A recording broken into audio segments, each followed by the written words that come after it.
Voilà, bonjour à tous. On vous accueille aujourd'hui sur un webinaire consacré à la solution logicielle web qui s'appelle English Attack, donc une solution d'apprentissage de l'anglais. Donc on accueille Frédéric Thibault. Je vous laisse vous présenter et nous expliquer qui vous êtes, ce que vous faites. Oui, bonjour. Je m'appelle Frédéric, donc je suis cofondateur d'English Attack. Et, Ok. Euh, non, excusez-moi, je voulais changer de. d'accord, de slide, c'est ça? Mm, Oui. mm. Donc ce qu'on a prévu comme présentation, c'est évidemment montrer la solution, de montrer réellement comment on l'utilise, hein, et puis en abordant les différents questions qui peuvent venir. Hein. Euh, on passe à l'étape suivante. Voilà, donc là, je vais présenter un peu plus la solution et me présenter moi-même. Donc voilà, en tant que je suis fondateur d'English Attack, mais je viens pas du tout du monde de l'enseignement. Je viens d'abord du monde du jeu vidéo, où j'ai lancé des jeux que les gamers connaissent peut-être, donc des jeux comme Half-Life et World of Warcraft. J'ai passé pas mal de temps dans le jeu mobile et mon associé qui est américain vient lui aussi de l'entertainment et des médias, puisqu'il a été le patron de CNBC Europe à Londres et il a également dirigé la filiale jeu mobile de Vivendi. Tout ça pour vous dire que quand on a décidé de créer English Attack, on avait une bonne connaissance du public adolescent et surtout on avait fait un constat, c'est que l'engagement et la motivation des utilisateurs étaient de plus en plus difficiles à atteindre. Et à titre d'exemple, on avait mené une étude sur le jeu vidéo et on s'était aperçu qu'il fallait qu'un joueur, donc quelqu'un qui avait téléchargé un jeu, mettait moins de 32 secondes entre le moment où il avait téléchargé le jeu et le moment où il décidait de le garder. Et cette notion d'engagement et de motivation de l'utilisateur et donc de l'apprenant dans le cadre d'English Attack a vraiment dirigé toute la conception de notre service. D'accord, toute la philosophie de votre produit. D'accord. Ok. Donc pouvez nous expliquer un petit peu ce concept de logiciels, d'outils, on va pas parler de logiciels, d'outils en mode web, donc accessible depuis n'importe quel appareil, hein, que ce soit un ordinateur, une tablette, peu importe. On accède à quoi? C'est quoi le concept? Alors, le concept, c'est d'apprendre l'anglais, de s'entraîner à l'anglais à partir d'extraits de films et de jeux. Euh, notre idée, c'est de privilégier une exposition la plus fréquente possible à un anglais authentique. Et pour ça, on a créé des formats courts basés sur des extraits de films, des extraits de séries télé, mais aussi des extraits de documentaires ou de journaux télévisés, avec on le verra dans la démonstration, des nouveautés qu'on publie chaque semaine. On a aussi des dictionnaires visuels, donc qui permettent de couvrir un grand nombre de champs lexicaux, puisqu'on a 350 thèmes, ce qui fait, avec plus de 5000 expressions illustrées, ce qui fait de nous le plus gros dictionnaire visuel pour l'anglais disponible en ligne. Et puis on a aussi d'autres ressources comme un jeu d'entraînement aux verbes irréguliers en anglais. Et on verra après par la suite qu'on a d'autres outils aussi, cette fois-ci à destination des enseignants dans notre plateforme scolaire et notamment un test de niveau en vidéo avec en sortie un niveau CECRL. D'accord. Ok. Vous pouvez nous montrer alors tout ça? Bien sûr. Donc, je vais balayer rapidement les contenus pour que tout le monde soit familier avec le vocabulaire propre à notre service. Et puis, Oui. dans Allons-y. une minute, je bascule sur la solution. D'accord. Donc, première chose, c'est notre produit emblématique, c'est le Vidéo Booster. Et donc, c'est un exercice pédagogisé. On verra ensemble les différentes étapes. Donc, créé par nos profs d'anglais. On a une dizaine de contributeurs qui créent régulièrement des exercices pour nous. D'accord. Donc, ils Et on sont est les des seuls aujourd'hui. enseignants dont en activité, hein, ce sont pas des informaticiens. Non, du tout, non. On n'a pas cette. Nos informaticiens développent le produit et chaque exercice que je vais vous montrer est créé et vous verrez qu'il n'y a pratiquement rien d'automatique par des enseignants, Un vrai enseignant, d'accord. un vrai enseignant.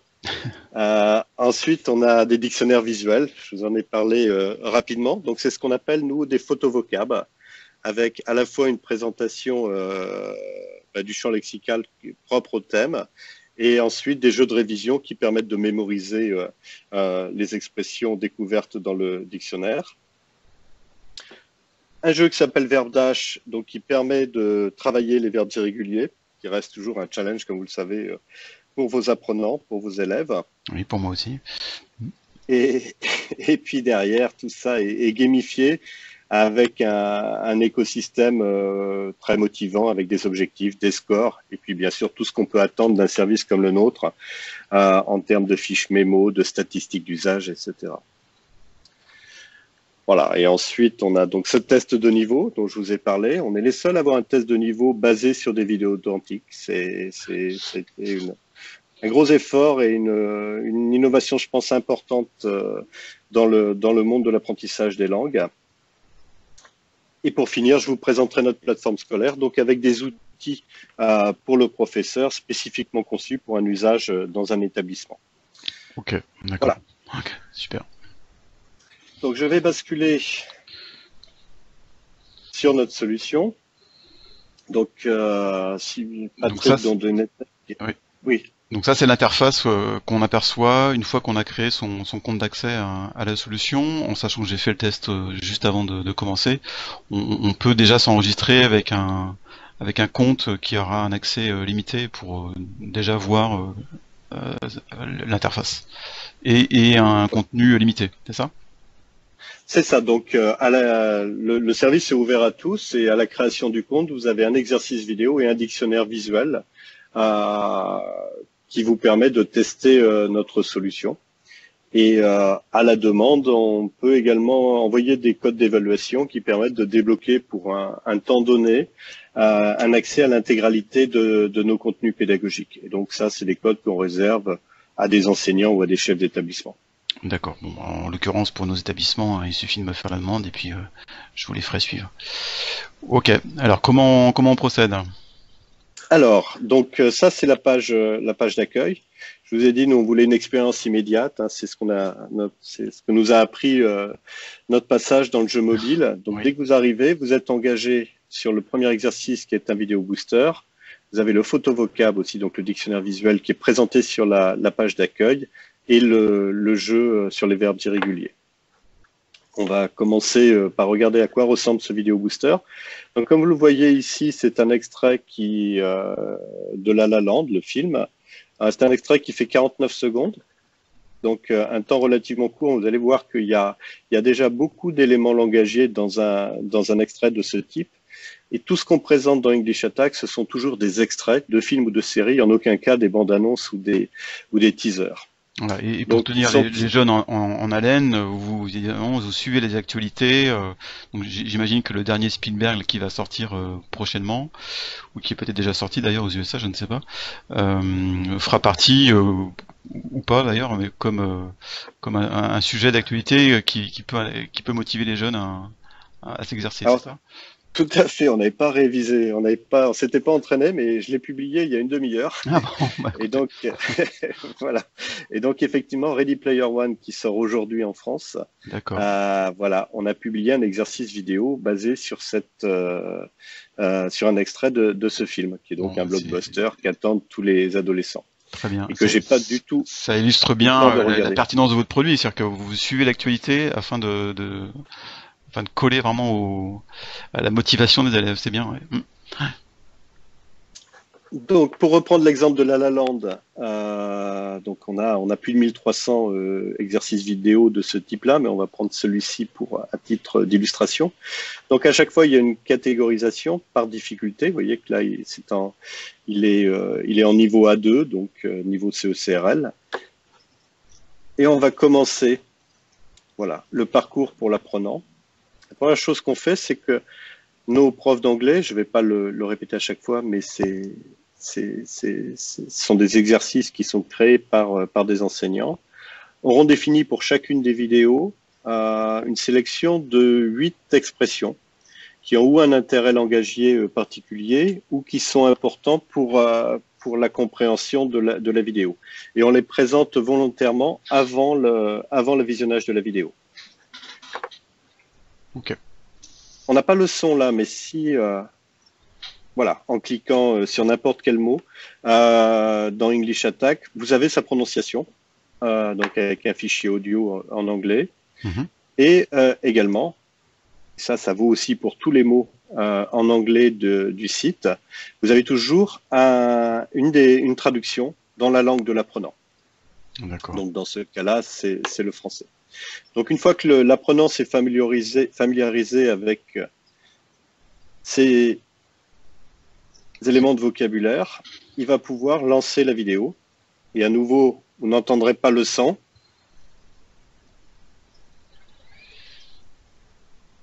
Et voilà, donc la vidéo va être lancée sans aucune assistance. Donc l'apprenant se retrouve en immersion Total. complète. Okay. Mhm. Et donc, suivant sa familiarité avec la langue anglaise, qui est souvent liée d'ailleurs à l'usage ou non d'English Attack, ils vont certainement être intimidés un petit peu au début parce qu'ils sont rarement exposés à de l'anglais authentique. Et suit après une série d'exercices qu'on va proposer à l'élève. Le premier étant une série de 4 questions qui vont porter sur le contexte général de la vidéo et donc qui ne demandent pas une compréhension détaillée du transcript. Toujours la possibilité d'avoir la traduction dans sa langue, donc qui est une aide pour l'apprenant, pour l'élève. Sur certains mots-clés, c'est pas sur tous les... C'est sur tous les mots. Sur tous les alors, mots. On est dans une logique, alors, sauf que si on devait le faire pour tous les mots, c'est quand même un exercice qui est vite lassant. Mhm. Mais nous, on est dans une logique bienveillante. Je sais que ce mot est un peu à la mode, mais on ne cherche pas à piéger l'élève. On cherche à l'encourager dans ses efforts et à toujours lui donner les moyens d'avoir les bonnes réponses. Donc tout ce que je suis en train de vous montrer, par exemple, ici, vous voyez qu'on a une logique linéaire au début, hein, c'est-à-dire que l'apprenant, l'élève va passer d'une étape à l'autre. Mais une fois qu'il a débloqué une étape donnée pour un exercice de type vidéo booster, il pourra rejouer cette étape et améliorer son score. Donc, 4 questions de ce type, donc pour tester la compréhension générale de l'exercice, enfin de l'extrait vidéo. Et là, vous voyez que dès qu'on sélectionne une réponse, on a le feedback en temps réel. Et ça, c'est important. On a travaillé avec des experts en sciences cognitives qui nous ont appris beaucoup de choses. Et notamment qu'il fallait immédiatement, quand la réponse était mauvaise, la signaler comme mauvaise avec un code rouge, par exemple, et tout de suite indiquer la bonne réponse pour éviter que l'élève ne mémorise la mauvaise réponse. Ça paraît du bon sens, mais c'était pas... Voilà, c'est des choses qu'on a appris avec ces experts en sciences cognitives. Donc voilà, j'ai une série de 4 questions de ce type-là. Ensuite, je vais passer sur un autre type d'exercice qui va me permettre de débloquer maintenant le transcript de la vidéo. Donc via un exercice à trous. Et ici, voilà, on a sélectionné quelques éléments de langage qui nous paraissaient importants à travailler. Et notre enseignant a déterminé 3 options, ou avec des sens proches, ou avec des faux homonymes, comme c'est le cas ici. Voilà. Une fois le transcript débloqué, il apparaît comme une nouvelle ressource. Donc j'ai toujours la vidéo qui est en ressource ici, le vocabulaire si je le souhaite, mais par défaut pour cet exercice, j'ai maintenant le transcript qui est affiché, ce qui va me permettre de travailler des 2 questions qui sont beaucoup plus pointues et qui vont porter sur des chiffres ou sur des noms propres et qui va demander une compréhension plus poussée de l'extrait vidéo. Donc voilà comment ça se présente. Et là, j'en profite pour aller jusqu'au bout et vous montrer un écran intermédiaire Vous voyez qu'après chaque exercice, il y a un petit écran de débrief qui va encourager l'élève à continuer. Je passe à l'exercice suivant, qui est un exercice, là, cette fois-ci, propre au vocabulaire qui nous a été présenté au début. Et comme vous pouvez le voir, notre enseignant a créé ici un paragraphe qui va reprendre certains des éléments de vocabulaire présentés dans la première étape et dans un contexte proche de celui de l'extrait vidéo. Donc, on fait du drag and drop. Tout ça fonctionne de la même façon sur un smartphone ou une tablette. Et voilà. Et donc, par itération, toujours pareil, on est dans une logique plutôt bienveillante. Même un élève qui a des difficultés, qui n'a pas tout compris, etc., par itération, parce que les bonnes réponses restent fixées sur le paragraphe, va pouvoir débloquer cette étape. Ok. D'accord. Pour chaque extrait vidéo, on a également un exercice de grammaire, c'est-à-dire qu'on a une règle de grammaire, on en couvre 60 dans English Attack, qui va être associée à l'extrait vidéo, avec un exemple tiré de la vidéo qui illustre cette grammaire, cette règle de grammaire. Donc là, on est niveau A2, donc c'est une règle simple sur les homophones. Et puis, on a un petit exercice interactif qui permet de travailler de façon inductive la règle de grammaire. Voilà, on a 4 types d'exercices différents pour illustrer les règles de grammaire. Et ensuite, on a 2 exercices qui sont en fait des jeux, qui vont permettre de mémoriser les éléments de langage qui ont été appris dans la vidéo, sachant que pour mémoriser au-delà de 3 mois une nouvelle expression dans une langue étrangère, il faut y avoir été exposé 11 fois. Et c'est pour ça qu'on a créé ces petits jeux inspirés des jeux mobiles pour avoir cette fréquence, cette rejouabilité qui permet d'atteindre ce niveau d'exposition. Donc là, il s'agit simplement d'un jeu de permutation de lettres, comme ça. Voilà. Très bien, donc ça c'était pour les vidéos boosters. Et vous voyez qu'on a aussi un autre jeu de révision qui s'appelle Word Rescue, que je ne vais pas vous démontrer maintenant, et également un petit vidéo karaoké qui permet de travailler sa compréhension orale avec un exercice basé sur les réflexes. Les vidéos boosters, donc on va regarder le catalogue. On en a plus de 1300 aujourd'hui, avec des nouveautés, comme vous avez pu le voir, la Ready Player One qu'on vient de rajouter, Tomb Raider qui est sorti il y a pas longtemps. On éditorialise toujours cette section pour essayer d'engager les élèves sur des contenus.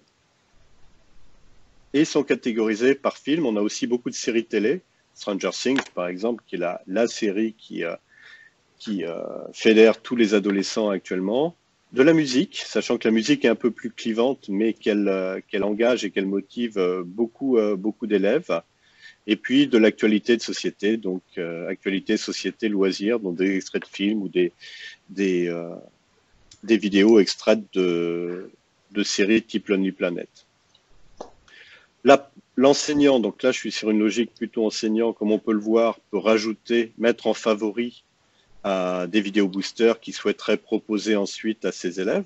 Donc là, j'ai pris quelques exemples. Donc, vous voyez qu'on a Times Square avec un extrait de Lonely Planet. Donc, on n'a pas que des films. Jamie Oliver qui présente l'Angleterre. Une visite guidée de Brighton en 2 minutes 30.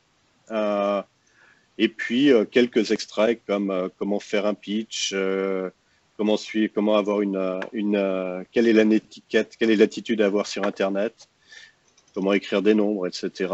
Et des choses un peu plus culturelles, là, pour le Christmas pudding, ou des films que moi j'ai pu identifier comme potentiellement intéressants pour mes élèves, avec, on l'a vu, des nouveautés, mais aussi des films plus anciens et un peu cultes comme E.T. par exemple.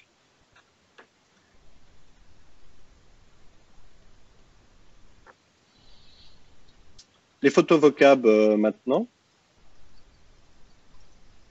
Donc un concept toujours travailler avec des experts en sciences cognitives. Donc pour chaque thème, là vous voyez qu'on parle des jours fériés aux États-Unis. On a la traduction, toujours disponible, Pâques pour Easter, la prononciation que vous ne pouvez pas entendre, Le type d'expression, ça peut être du vocabulaire, une expression idiomatique, de l'argot, une définition en anglais créée par nos enseignants et une phrase d'exemple également illustrée par nos professeurs. C'est découpé en 2 albums, chacun de 8 expressions. Donc pour chaque thème, on a 8 expressions basiques et 8 expressions advanced dans un langage un petit peu plus sophistiqué. Et 8 pour des questions de concentration et de mémorisation de l'élève. On ne souhaitait pas avoir une encyclopédie, mais avoir une granularité qui permette de toujours conserver la motivation des élèves. Et derrière, on a un système de score. Vous voyez qu'on est à 145 pour 500, parce que j'avais déjà commencé celui-ci, qui va nous permettre de jouer avec les mots du dictionnaire visuel, à nouveau pour les mémoriser. Donc là, on a 3 jeux différents.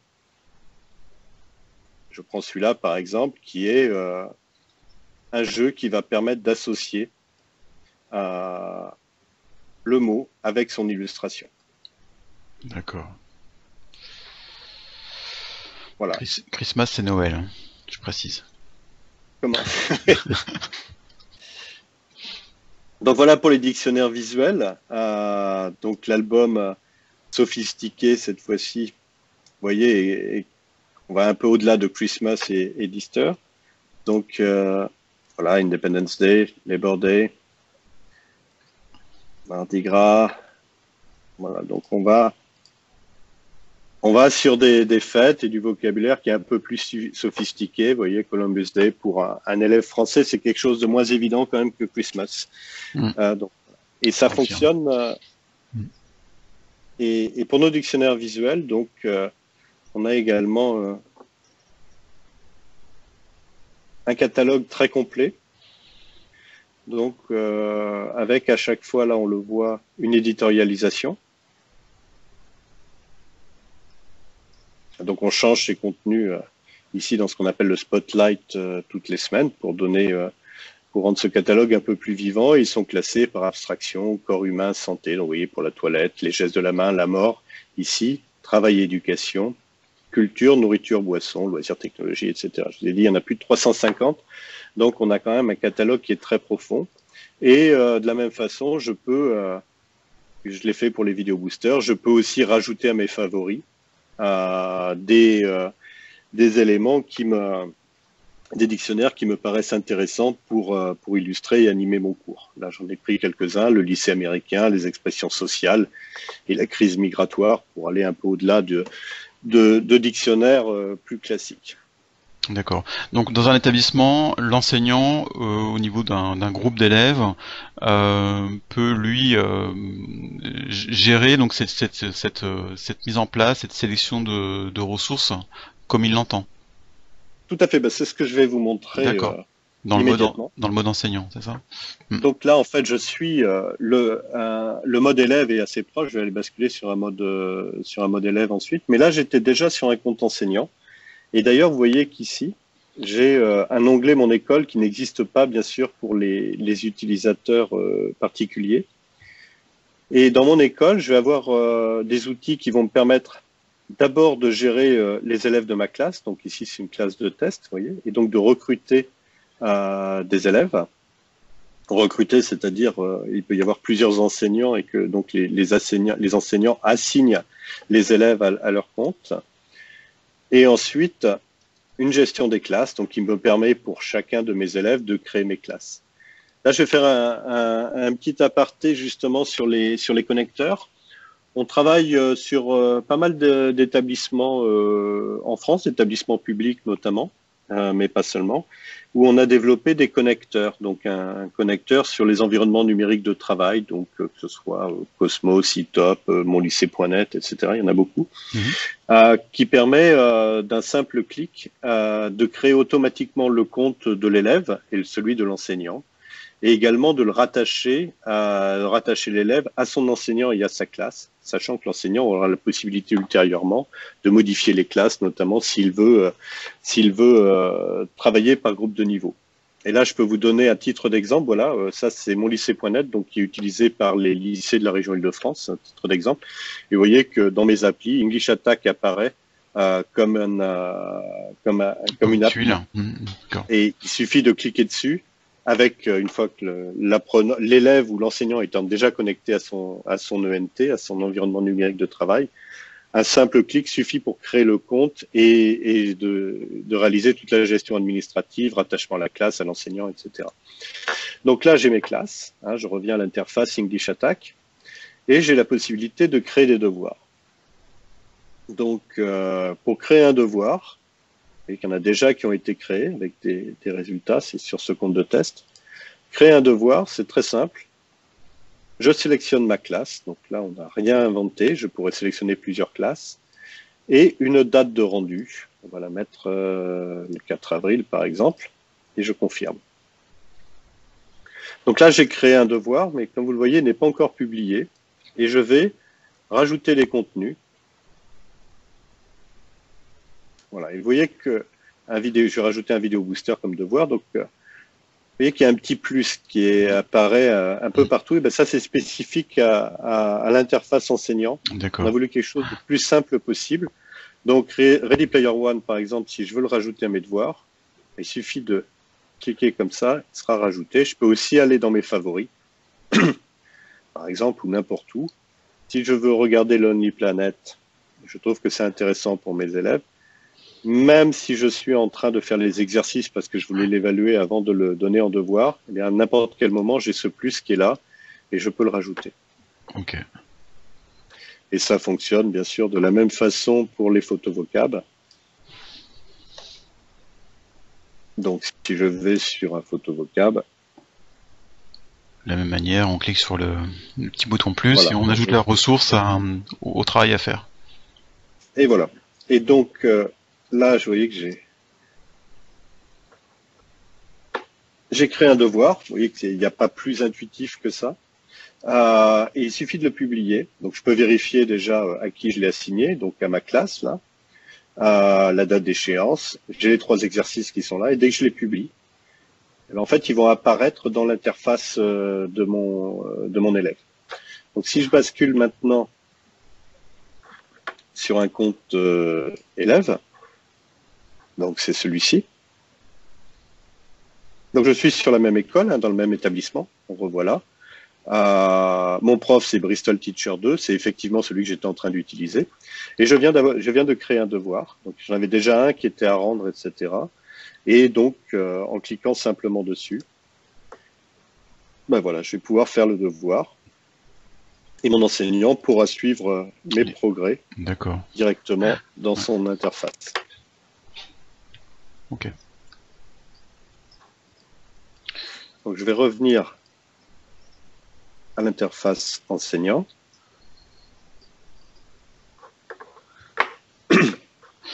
Voilà, donc j'ai mes devoirs. On voit que j'ai ici le suivi des devoirs, ce qui est commencé, pas commencé. Donc j'en ai pour beaucoup d'autres de mes élèves.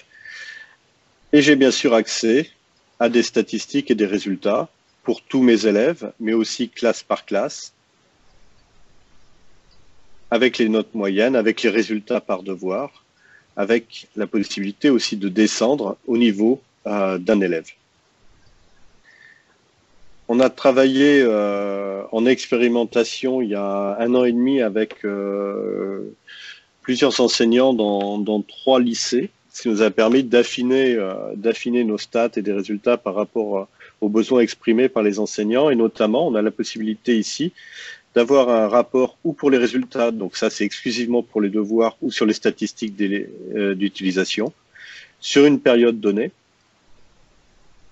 Voilà, et qui est téléchargeable donc en CSV, donc en fichier Excel. Sachant qu'on a des enseignants qui utilisent English Attack aussi pour calculer les moyennes de leurs élèves.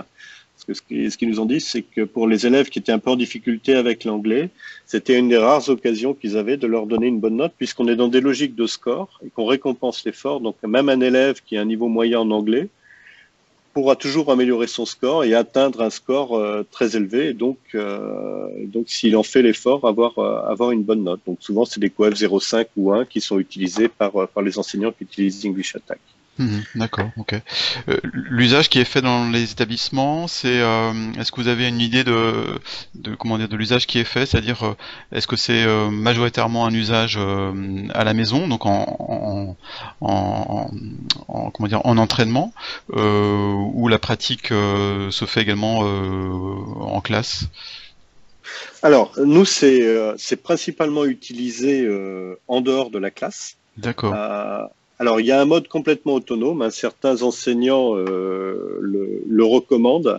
Et là, c'est pour des classes de, je dirais, de bons élèves, hein, c'est-à-dire que inciter les élèves à juste en leur recommandant d'aller sur English Attack et de faire un ou deux exercices par semaine demande quand même un certain niveau de discipline. Donc, principalement, c'est un usage hors la classe qui est utilisé avec les devoirs, donc sous la supervision de l'enseignant, avec deux façons d'utiliser ces exercices, ou simplement des devoirs qui sont donnés pour exposer les élèves à une langue authentique, sans d'autres objectifs que ça, ou alors en complément du cours, donc de la pédagogie qui est développée par l'enseignant en présentiel. Et dans ce cas-là, les devoirs qui sont donnés peuvent servir ou à préparer le cours à venir, donc pour familiariser les élèves à un contexte ou un contenu donné, les préparer aussi en termes de vocabulaire, hein, donc qui permet de travailler via des dictionnaires visuels, des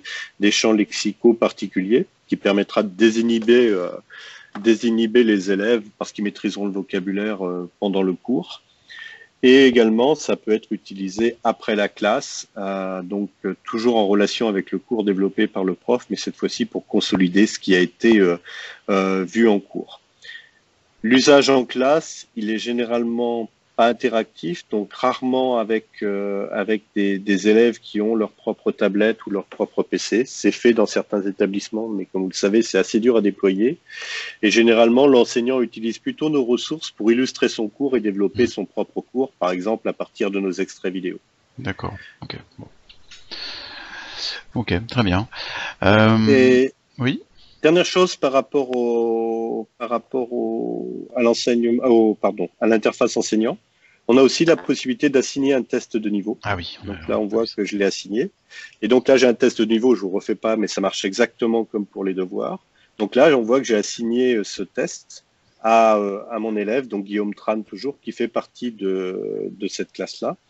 Et si je retourne Sur son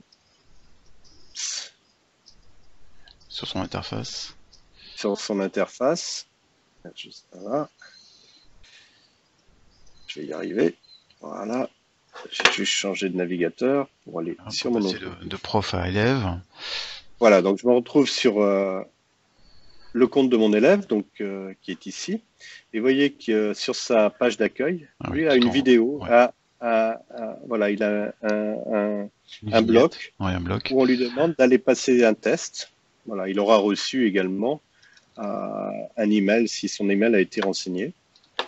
Et il peut reprendre donc son test. Et là, on n'est pas comme sur un vidéo booster avec des assistances, etc. On est sur une série de 3 vidéos. D'accord. Chaque étape, Ah oui, avec un timing limité. Ok. il y a un timing. Et ça a été développé en collaboration avec un cabinet d'audit, puisque là, l'objectif, c'est pas du tout une objectif bienveillante de score, mais là, on est bien pour évaluer un niveau. Donc, les vidéos et les questions sont vraiment calibrées dans une logique de test et elles ont été testées sur un panel de 400 élèves. Voilà. Donc, et après, l'élève a accès donc à toutes ces statistiques ici, y compris les résultats de ces tests. Et donc, l'intérêt de ces tests qui sont programmables, c'est qu'on peut en programmer plusieurs fois dans l'année pour pouvoir tester les progrès des élèves. Donc là, il était en A2+, par exemple, il n'a toujours pas terminé son deuxième test, donc il est toujours marqué comme en cours. Mhm. Et il a également voilà, un tableau de bord très complet où il peut voir notamment toutes les expressions apprises avec son taux de mémorisation et donc la possibilité, par exemple, de reprendre, en cliquant simplement ici, un exercice sur une expression qui n'est pas encore insuffisamment mémorisée. Voilà, il y en a un algorithme qui travaille ça. Ok. Voilà ce que je pouvais vous dire brièvement sur English Attack. Ok. pour conclure, on va peut-être reprendre le diaporama pour les dernières slides. Hein. Oui. Bon, on a déjà abordé un petit peu les différents usages pédagogiques. Hein. On a parlé on parle sur le slide numéro 11 là de pédagogie hybride. Hein. On combine l'animation en classe et l'entraînement à la maison. On vient d'en parler. Hein. Oui. Bon, je sais pas si vous avez quelque chose à ajouter sur ça. Oui, je peux rajouter quelque chose par rapport à ça. C'est que donc on est sur une logique BIOD, hein, donc d'utilisation sur le dispositif numérique de l'élève, et que on a fait, voilà, on commence à avoir beaucoup de classes équipées, et on n'a encore jamais rencontré cette fameuse fracture numérique. C'est-à-dire que là, je parle de lycée, mais même en collège sur des niveaux quatrième, troisième. Pratiquement tous les élèves, et on a fait des expérimentations, enfin on a équipé des établissements en Seine-Saint-Denis, donc sur des populations peu favorisées avec des pouvoirs d'achat relativement limités, et on n'a jamais rencontré un problème d'accès à Internet, et puisqu'on est nous complètement responsive design comme on dit, c'est-à-dire qu'on fonctionne aussi bien sur smartphone que sur tablette ou PC. Quel que soit l'appareil. Ok. Très bien. D'ailleurs, je oui, peux juste vous montrer, je vais vous montrer à quoi ça ressemble sur. Voilà. Ici, je suis sur un iPhone avec un petit écran. C'est ça qu'on appelle le responsive design. Oui, c'est que la ressource adaptée. L'interface est complètement différente et c'est pas simplement un redimensionnement, hein, puisque les menus apparaissent différemment. Là, ma page d'accueil est complètement différente. Il faut que je clique ici maintenant pour voir les étapes de l'exercice. Et bien sûr, tout a été adapté pour voilà, un usage sur un mobile. Les glisser-déposer marchent avec un écran tactile, etc. Ouais, comme tous les lycéens ont au moins un smartphone dans la poche. Ils ne peuvent pas avoir l'excuse de ne pas avoir d'appareil pour y accéder. Ouais, on est en usage dans les lycées, hein. Dans les collèges c'est un peu plus bas, mais dans les lycées on est sur des usages sur les devoirs à plus de 65% sur mobile. D'accord. Ouais. Je pense que ça ne surprendra pas grand monde. Non. En tant que parent, je confirme. Ok. Très bien. On va peut-être montrer un petit peu votre déploiement au niveau de l'Amérique latine, évoquer un petit peu votre présence en région parisienne, hein, sur la diapo 12 et 13. Alors donc, effectivement... vous avez en fait commencé votre activité surtout dans le secteur de l'Amérique latine, c'est ça? Oui, le propre de l'anglais, c'est d'être très international, hein, c'est la langue globale. Et par pur hasard, donc nous, notre service est disponible en 27 langues, donc ça fait beaucoup, 27 langues. Hein, c'est les deux chinois, le coréen, le hongrois et également, bien sûr, l'espagnol et le portugais. Donc, on a effectivement un accord en Amérique latine avec Richmond, qui est le premier éditeur de manuels scolaires de la région. Et on a dépassé, là on a 250 000, mais en fait on est à plus de 270 000 élèves, collégiens et lycéens qui utilisent régulièrement notre ressource en Amérique latine. Juste pour vous dire qu'on a une capacité à déployer sur des volumes très très importants et que la performance de notre site n'est pas affectée par un très grand nombre d'utilisateurs. D'accord, ok. On peut commencer à un nombre plus réduit, hein, à l'échelle d'un établissement. Ok. Donc en région parisienne, vous avez un partenariat donc là sur un déploiement, un raccordement à un espace numérique de travail. Alors je sais que je suis sur un public breton, mais on parle de la région Île-de-France, pas de la région parisienne. Oh, pardon. Vexer les autres départements. Oups. Donc oui, on fait partie des lycées 100% numériques, qui est une initiative qui a été lancée par la région Île-de-France avec une sélection très restreinte de ressources numériques. Donc, qui nous a permis justement de faire beaucoup d'expérimentations avec des enseignants pour voir les différents pour identifier les bonnes pratiques dont je vous ai parlé précédemment. D'accord, donc il y a une Et ça expertise qui est là. D'accord. je voulais juste te dire simplement que pour rentrer sur ce programme, on a été validé donc par les 3 académies de Versailles, de Paris, Créteil, et on a été évalué aussi bien par les inspecteurs d'académie que les DAN, donc qui s'occupent des ressources numériques pour chacune de ces académies. Donc on a quelque part un label. D'accord. Avant de conclure et de terminer la session, on peut dire que l'actualité, comment dire, technique serait donc de créer un connecteur entre la solution et la plateforme de Microsoft Office 365, afin que cette solution soit interconnectée pour un établissement qui a ouvert son propre abonnement sur Office 365, et afin que toute partie des élèves et enseignants puissent y accéder.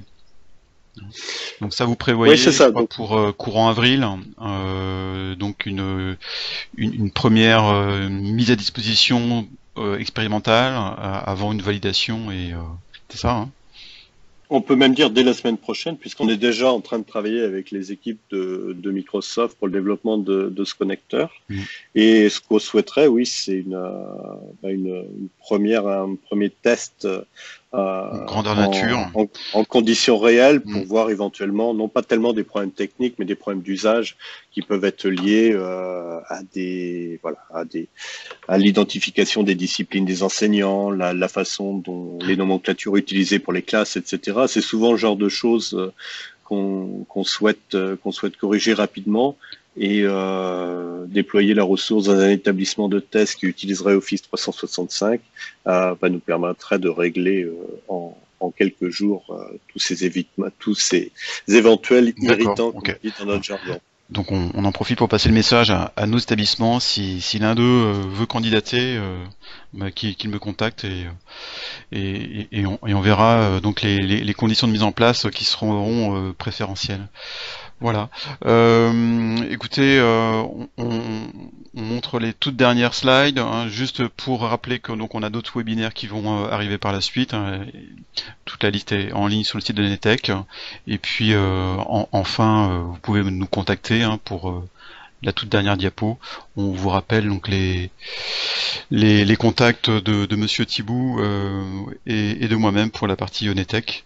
N'hésitez pas, on saura vous renseigner sur cette belle solution. Voilà, bah écoutez, on vous remercie, Monsieur Thibou, et puis c'est moi. Et puis à bientôt. Allez, au revoir. À bientôt.